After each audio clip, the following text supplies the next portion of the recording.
Hi, my name's Hann from Archery Supplies. Today I want to do a quick video on setting up the Basha Pro recurve bow from Decut Archery. Now I wanted to do this so you can see how to set up a recurve bow if you're buying a recurve and you're buying in all the bits and you don't know how to set it up. So basically it's starting off with the riser. Now the limbs you choose is up to you. International fitting limbs. I'm fitting my PSC expression limbs on because I'm shooting the Win NS limbs because I think they look better. I am having the same results, but yeah, I think they look better. So now to start off with, I'm just going to grab a normal string that I fit to my normal recurve bow and I'll show you how to set that up. So this is a standard Win string. I shoot fast flight. You can shoot the other one, the 819, whatever it is, same as fast flight. About $20. You can make your own strings. The strings I make are better. I use better materials than the ones that come with the Win. But it's just easier to pay $20 and get a string. So that's a string. Now I use a recurve bowstring and a string that bow. Okay, so once I've got the string on the bow,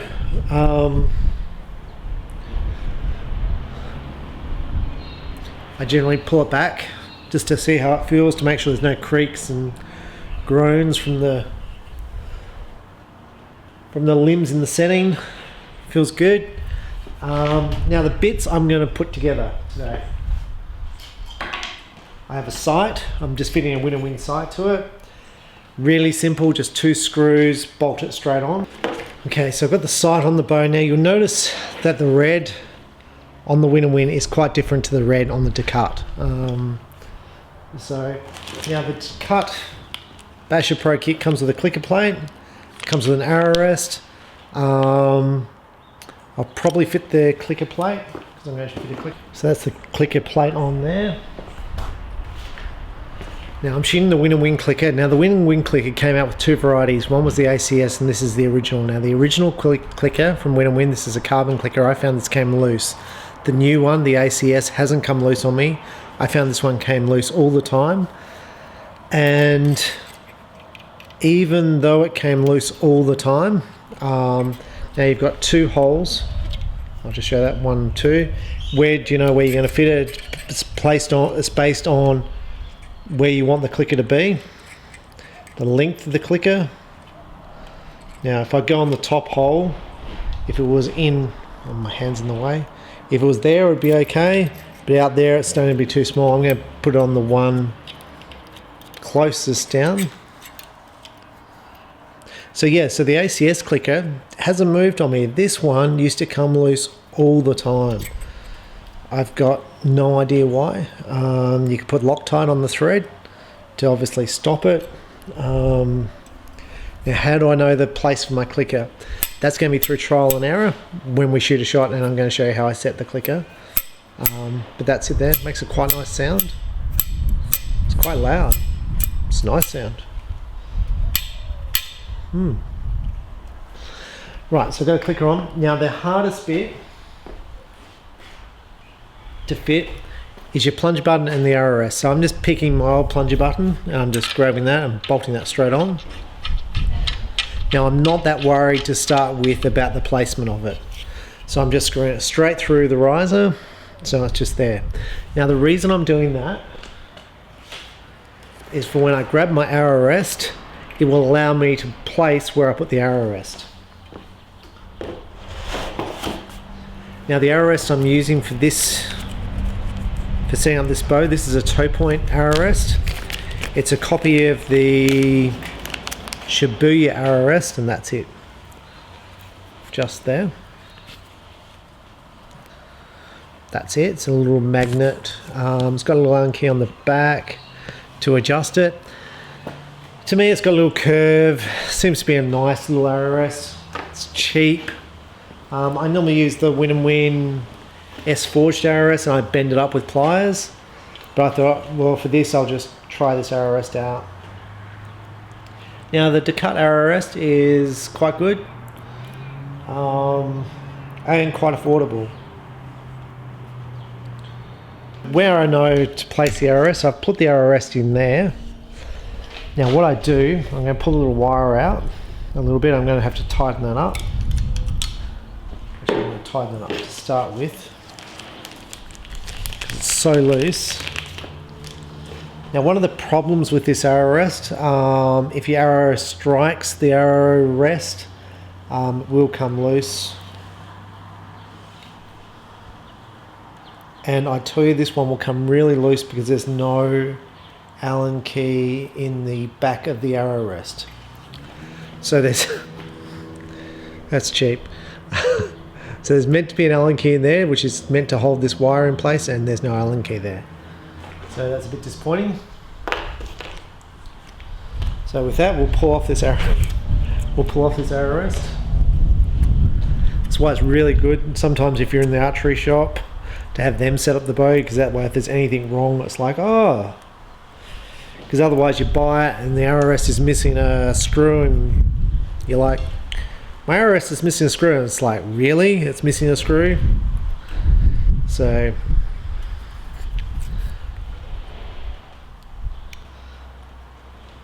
which is sometimes okay, but if you've been shooting the arrow rest for several months, I had one guy, he brought a recurve from me, takedown recurve, and he said it's missing limb bolts. Well, that's weird, missing limb bolts. Never had that before, so I went through and checked. I've got 70 or 80 of those bows in stock, and I'd sold around 80 of them. So that's 160 bows basically. And I normally set up check bows before I sell them, normally, sometimes. And anyway, he said this bow didn't have any limb bolts with it when I sold it. Now, I sold it a few weeks ago, so he brought it back. And what was really weird is that bow had been assembled, because you could tell the limbs had a string on it. It's like, yeah, you just lost limb bolts, didn't you? But anyway, so I just gave him some limb bolts. Which is a problem for me, because I'm left with a bow with no limb bolts. And you think, oh, that's not a problem, I can order them, but sometimes it's not easy to get parts out of companies. But right, so I've just cleaned up where I tried to stick that arrow rest on, which was a fail.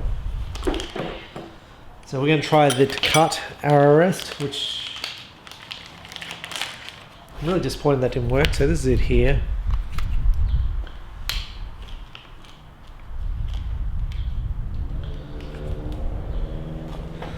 That's the arrow rest there that comes with.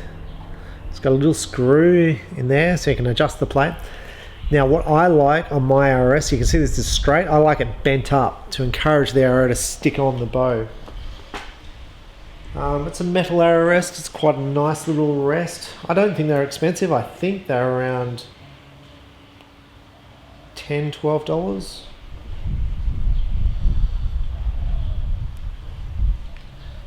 Right, so I stick the arrow rest on like so.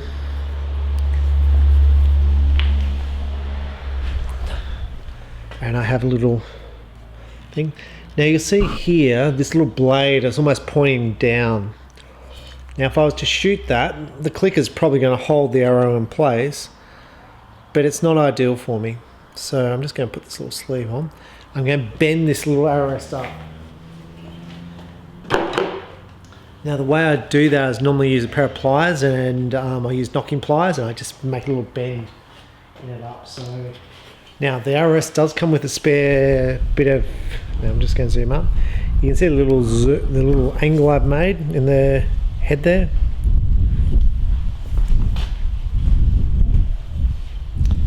I'm going to put the plastic sleeve back on, hopefully.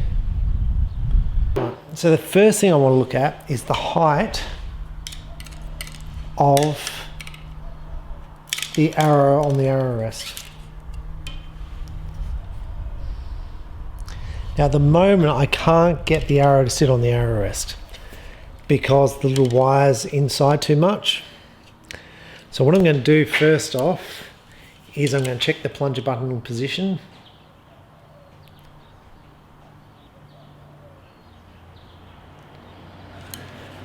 And what I do is I look down the riser and I look at the points there, the grip, and the points there, and I form a straight line. Now I want the arrow point to be, when I line it up, hopefully, I want the arrow point to be on that side of the string when I line it up. And why do I want that to be the case? Because I want the arrow to move away from the riser.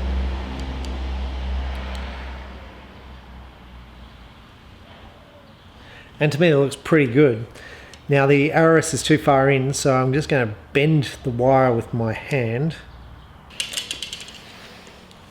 Now I really want that wire to be held, to hold the arrow.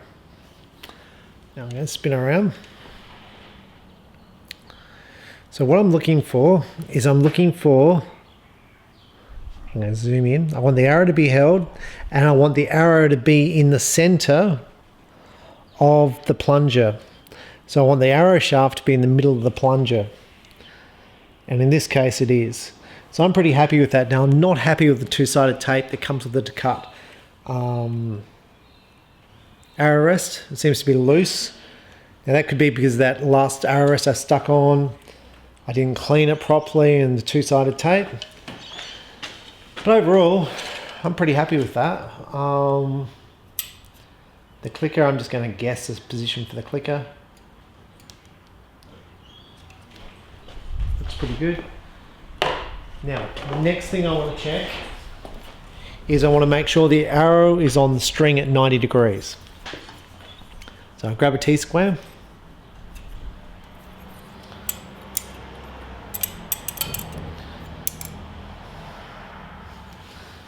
Now what I do, I'll give you my explanation. This is the bottom of the arrow here. So that's where the bottom of the arrow shaft sits, and the 0 just there is the base of the arrow. Now you want your arrow to be slightly higher than 90 degrees. Why do you want it slightly higher? You want it to leave coming, so it's coming through slightly high. Now in this case, on this string, this was set up for the win and win. You can see the knocking points are too high. So if I was to use this string, I want to lower the knocking points down.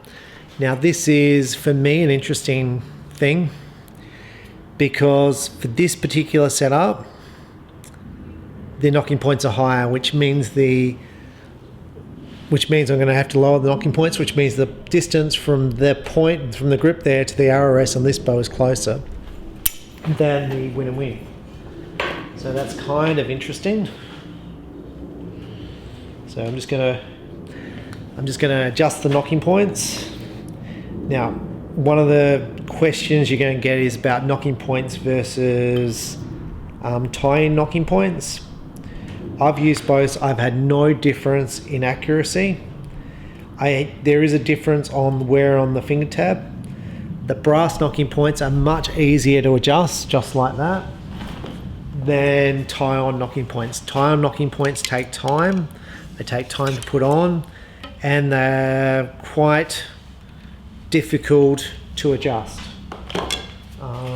So generally, if you've got to adjust them, you cut them off. And like if I'm doing fine tuning, which I do a fair bit of tuning, especially on a recurve, not so much on a compound. At the moment, my knocking point is, I think, a fraction low. I wanted to raise it a little bit.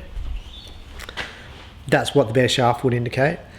And I've got my knocking point set up and they're perfect, and I'm like, I've got to cut them off to move it, and I'm like, I can't be bothered, because I'm grouping fine.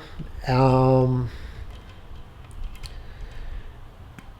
would I shoot better if it was paper tuned correctly? Maybe.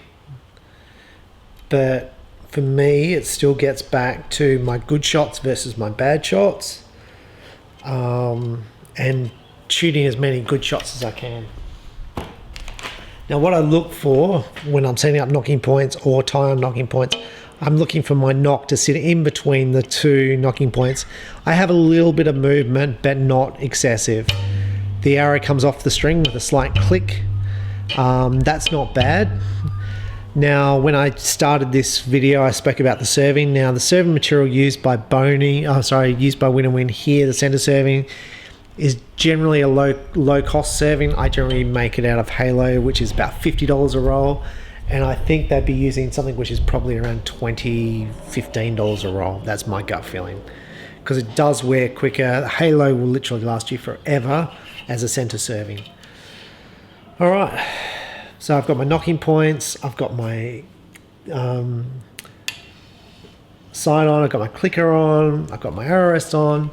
I'm ready to go shoot. Okay, so I'm up here close to the target. Now, when you're first sighting your bow, always be up close. I'm talking point blank distance. I'm literally a meter away from the target. If you go back to 10 meters and your sights are wrong and you put the arrow over the top, you don't want that. I was shooting in my shop, not shooting. I was working in my shop the other day and there was a customer there. And he shoots the shot 10 meters and hits the top of the steel on my target. And the target's a meter tall. And I'm going, oh. Anyway, then I hear another bang. It's like they did the shot again. Anyway, if you're 1 meter away from the target, you're not going to hit a target a meter in the air. So always be close and then gradually work your way back from the target. So what I'm interested in here, this is my first shot with this bow, and I haven't shot this bow. I'm interested to see what the grip feels like. I'm interested to see the vibration.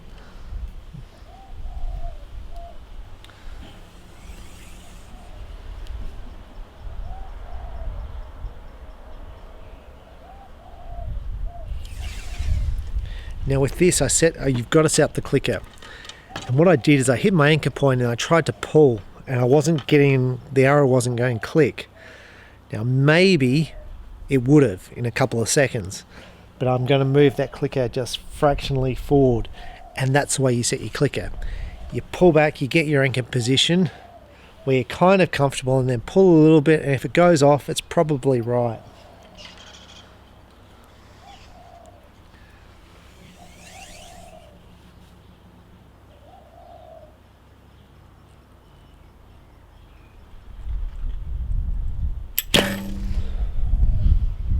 Wow, it's really nice. It's like really nice. Like really nice. Like the grip puts your hand in the perfect position of where you want to shoot. It's quite a narrow grip. Some of the grips are quite wide, so this is going to make your hand, as far as I'm concerned, in the right position.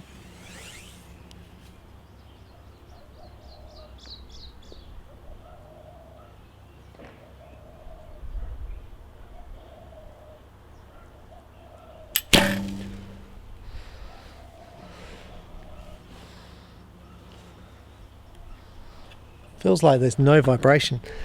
Now the clicker for me was still, I was pulling too hard to get through the clicker, so I'm going to move that clicker slightly forward. Okay, so I'm back a little bit further from the target. I'm probably about 10 meters now, and I'm just going to get the feel of this riser to see how it feels.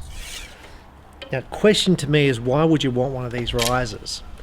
Now, for me, I shoot an expensive riser, so I'm shooting the Exapil riser from PSE, which, let's pull a number out the air, is $800. This is $350. Why would I want this riser? Now, I shoot different types of archery. I shoot cloud, I shoot target, I shoot field. Now, indoor, you could use thicker arrows than the thin arrows I'm using here. So for that scenario, I've got to set my bow up differently. So instead of taking my target bow and then setting up for indoor, and then I've got no bow for target, I just buy myself a different riser, shoot the same limbs, just a new string, and I'm basically in business. So for $350, you know, if you're a serious archer, it's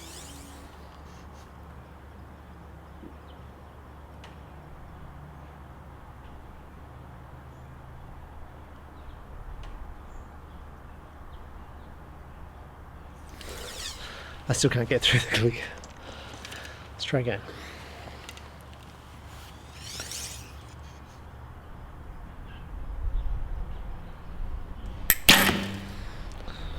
God, it feels feels really good.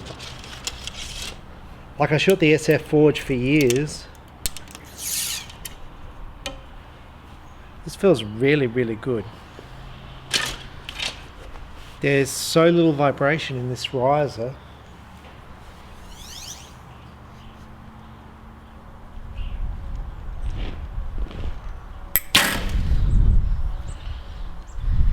I mean, the pink's not as nice, but it's a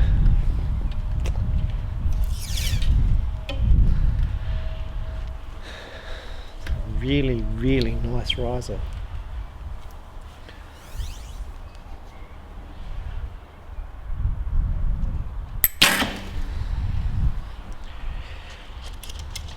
And it feels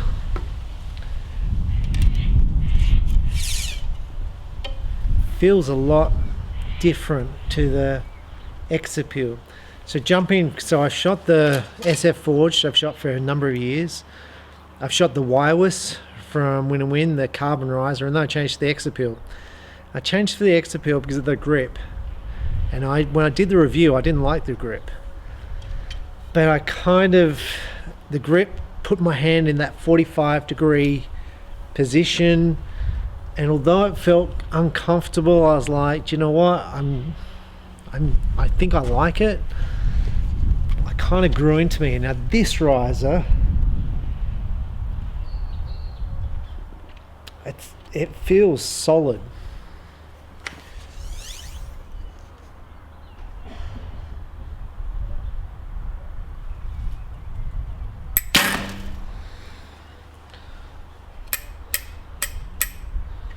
Now the clicker plate is probably not as good as the other ones. I can hear a little bit of a twang coming from the clicker, but the clicker plate is really,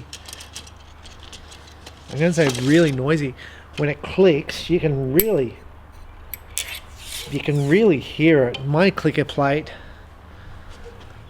on mine, on the X-Appeal, it's a circle, and it doesn't make the same noise. It's very quiet. This is quite.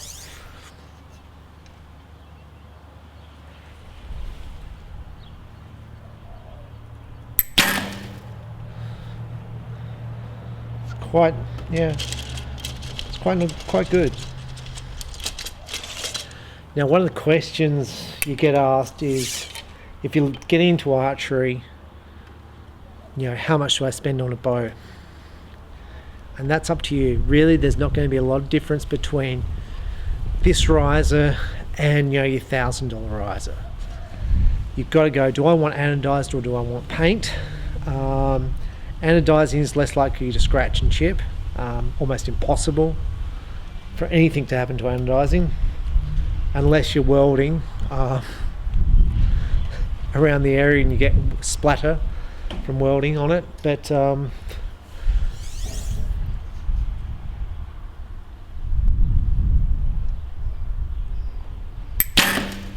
I really like the grip. I really do. The grip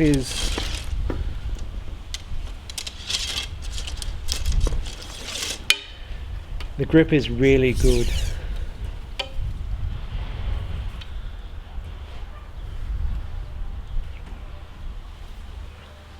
I really, really like this riser. The arrow rest is still sticking, so that's good.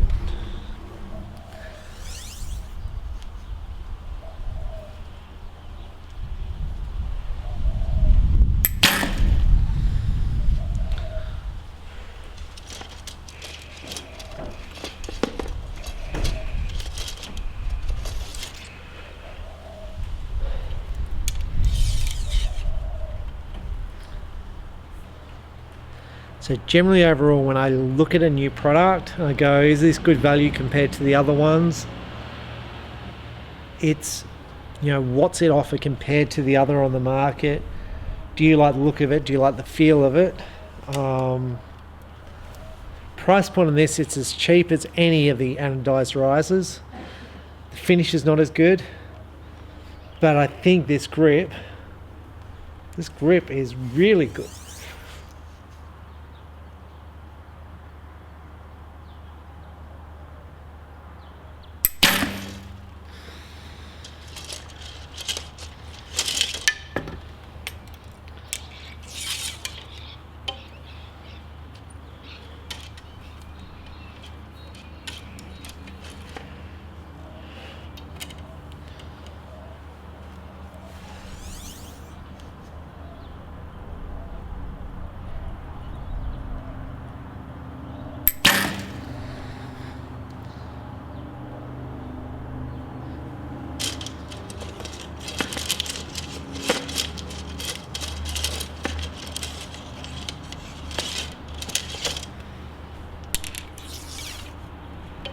Last arrow.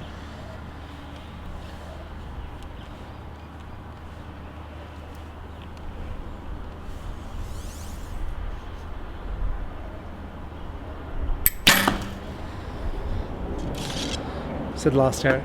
I really like this riser. I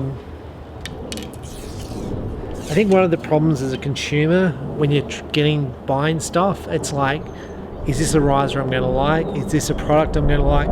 And you generally can't shoot it. So you've just got to, you might feel it in the shop and go, oh, is this something I like? And part of the reason why I'm shooting this is to see how I'm finding this grip, to see if this is a grip I really like or not a grip I like.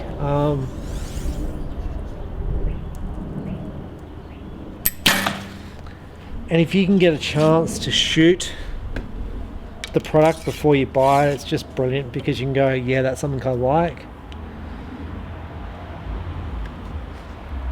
But at the end of the day, if you don't like the product, let's say this retails for $350, what could you sell it for? Probably $250. It's going to cost you $100.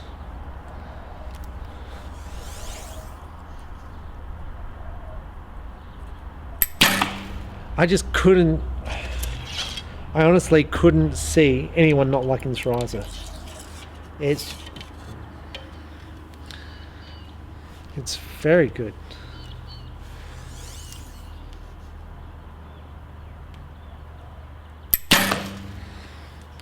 My grouping's good.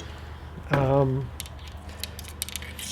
thing which is interesting with this, so I set up from everything on this bow is off my Win wireless bow. The plunger button's in exactly the same point, which is interesting because it means that even though the wireless riser is thicker, the plunger positions is in exactly the same point. Now my sights shooting this bow are far to the right compared to the wireless. The wireless is a thicker riser, but everything should still be in proportion. So that to me is really interesting. I generally find I shoot to the left with most of my bows. I don't know why, it's definitely me.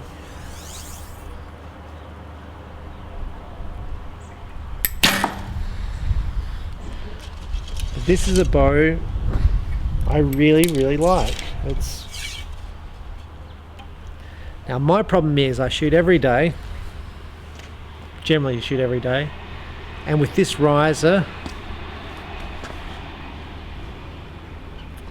it's a really weird thing. It's like a mental thing. If I've spent $1,000 on a riser and $1,000 on limbs, I feel inclined to go out there and use them. I feel like I've made that commitment, I'm going to go out there and do it because I've made this commitment. If I spend $350 on a riser, I feel less commitment on a rainy night and a cold night to go out there and shoot. But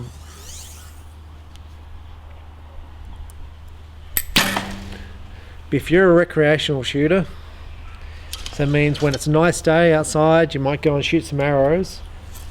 Man, this is a kick butt riser. It's just so good.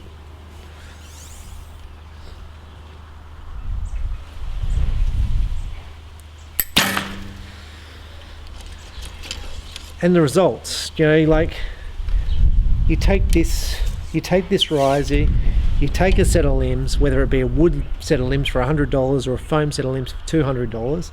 So we're talking $500 just for the bow. You take yourself a set of arrows for $200, so we're talking $700. You put a sight on, put some stabilizers on, and you can compete at state level. And that to me is pretty amazing. $700, $900 you can compete against people shooting expensive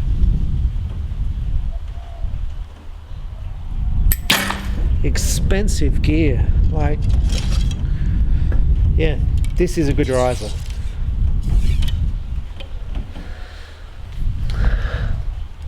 Now I think the SF Forge is a big selling riser for me. It's my biggest selling riser, Comes in an array of colours. Win have just produced a new white and a new yellow, which is a paint finish, which is a really nice colour. But it doesn't have this grip, and I think this feels better to shoot.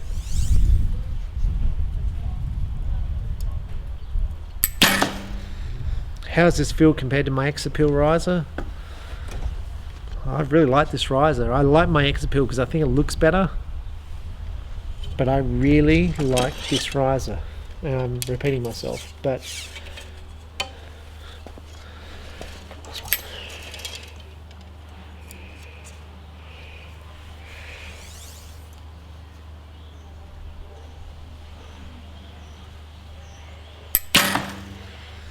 nice. Now, when you're looking at a riser, you know, whether it be the SF Forge or the Decut Basha Pro, they're all going to shoot fine for you, so don't get hung up about which one you get. I do like this riser because of the hand grip. I find my hand sits in the natural position, which is at 45 degrees where it should be sitting, and that's what this grip is made for. So I find this bow, I'm going to say, natural to shoot, and my hand is not sore, and it's putting everything in the right position. It's a very narrow throat on the grip.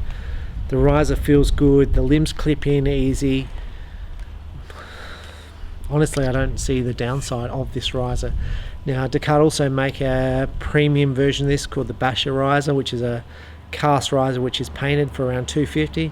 Now, I'm sure that's good as well.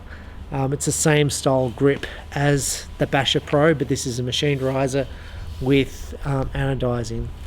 So yeah, I'm really impressed with this bow, and if I was looking for an indoor bow just to shoot indoor with, I would definitely be considering this riser as an option. I may choose the Win ATF because I think it looks cooler, the same way as I chose the Wireless NS limbs over the Expression limbs because I think they look better. No difference in performance, they just look better. But this is honestly one of the best risers I've shot. It's really nice. What can I say? I'm Stephen Hann from Archery Supplies. Check out the latest Decut Basha Pro riser in your local archery shop, and check out the rest of the risers that are in your local archery shop, and you don't need to spend $1,000, especially if you're a recreational shooter. So the more arrows you shoot, the better you're going to shoot, and really it gets back to the archer more than the equipment in most cases. But it is important the equipment set up well, and like with this setup, I haven't paper tuned or anything. I've just put it together, and the grips down there are just really good. So I'm more than happy with that. So anyway, enjoy your archery, and hope you have a great day. Thank you for watching. Bye.